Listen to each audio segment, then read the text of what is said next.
Daniel Alves is a name that resonates strongly in the world of football, representing a journey marked by talent, determination, and more recently, controversies that have tarnished his image. Daniel Alves' story begins humbly on the streets of Juazeiro, a small town in Bahia, Brazil, and evolves into international success that established him as one of the greatest right-backs in football history. From an early age, Daniel Alves showed an unwavering passion for football. His days were filled with intense training on the streets of his hometown, where he honed his skills and stood out in local competitions. His dedication and talent did not go unnoticed, and he caught the eye of scouts from Sports Club Bahia, one of Brazil's most traditional clubs, who invited him to join their ranks. At just 18 years old, Daniel Alves was already making waves at Bahia, showcasing exceptional technical skills, impressive speed, and a game vision that impressed both fans and experts. His performances in his early seasons quickly gained national attention, attracting interest from European clubs. His meteoric rise was soon recognized outside Brazil. In 2002, Daniel Alves took a significant leap in his career with a transfer to Sevilla FC in Spain. It was at Sevilla that Daniel Alves truly began to shine in European football. At the Spanish club, he became a key player, contributing with his consistent performances and aggressive, attacking style of play. During his time at Sevilla, Daniel Alves helped the team win several titles, including the UEFA Europa League, establishing himself as one of the top right-backs in European football. Daniel Alves' success at Sevilla did not go unnoticed by Europe's football giants. In 2008, he transferred to FC Barcelona, one of the world's most prestigious clubs. His time at Barcelona was marked by impressive achievements. He was an integral part of one of the club's most glorious eras, winning multiple La Liga titles, Copa del Rey titles, and UEFA Champions League trophies.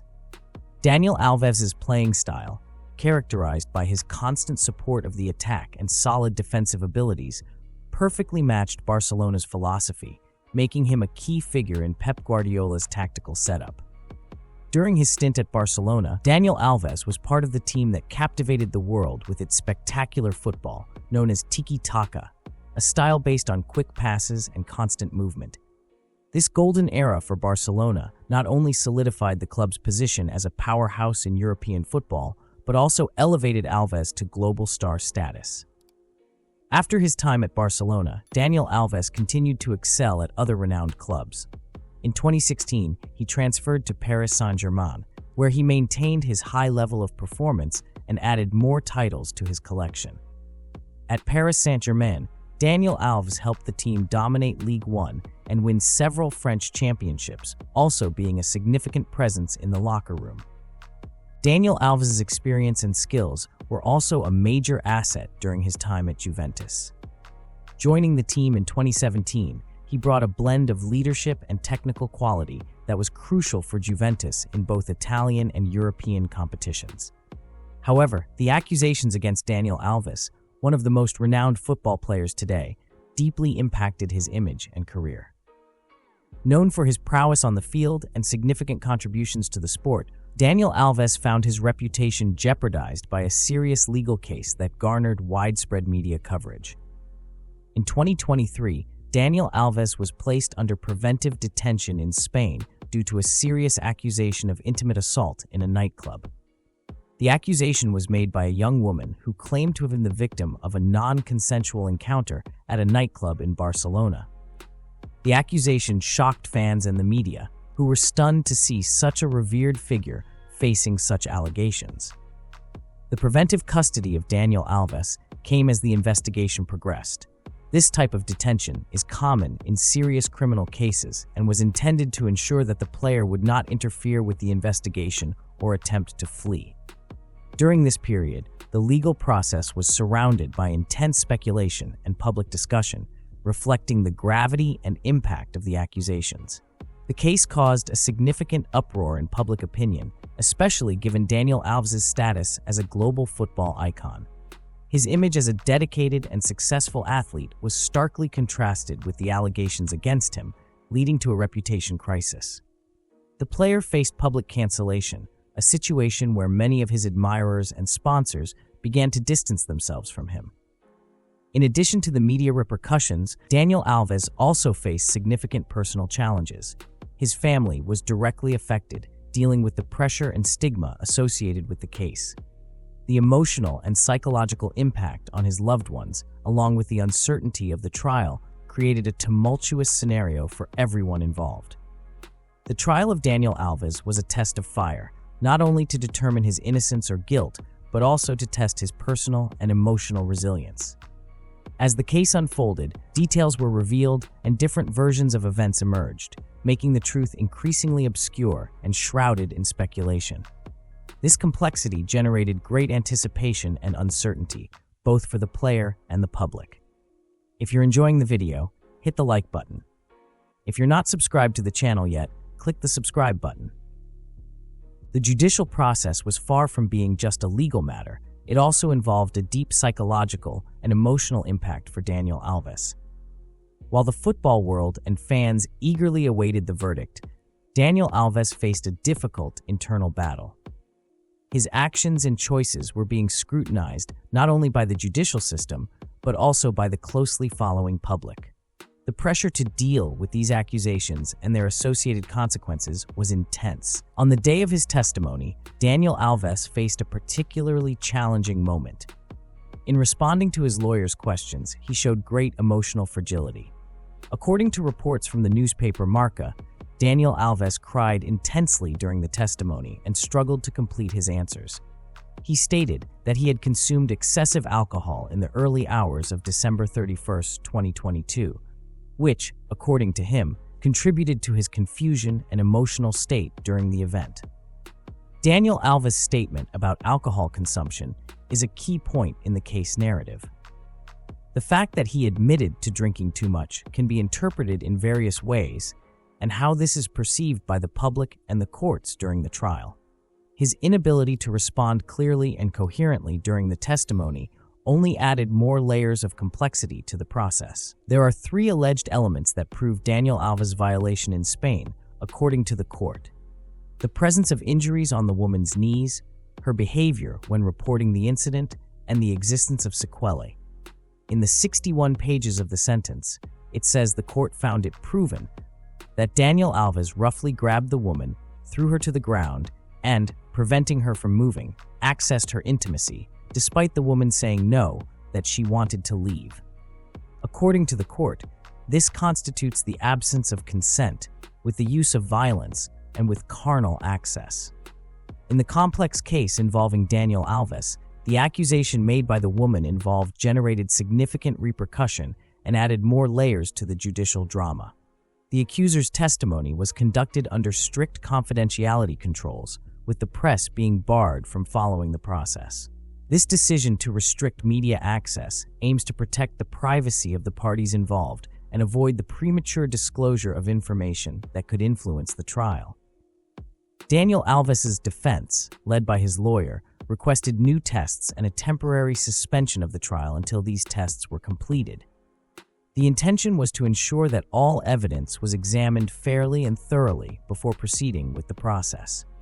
However, the judge in charge of the case decided not to grant this request, allowing the trial to proceed as scheduled. Daniel Alves' lawyer argued that the player was being victimized by a parallel court created by public opinion, suggesting that societal pressure and judgment were interfering with objective justice.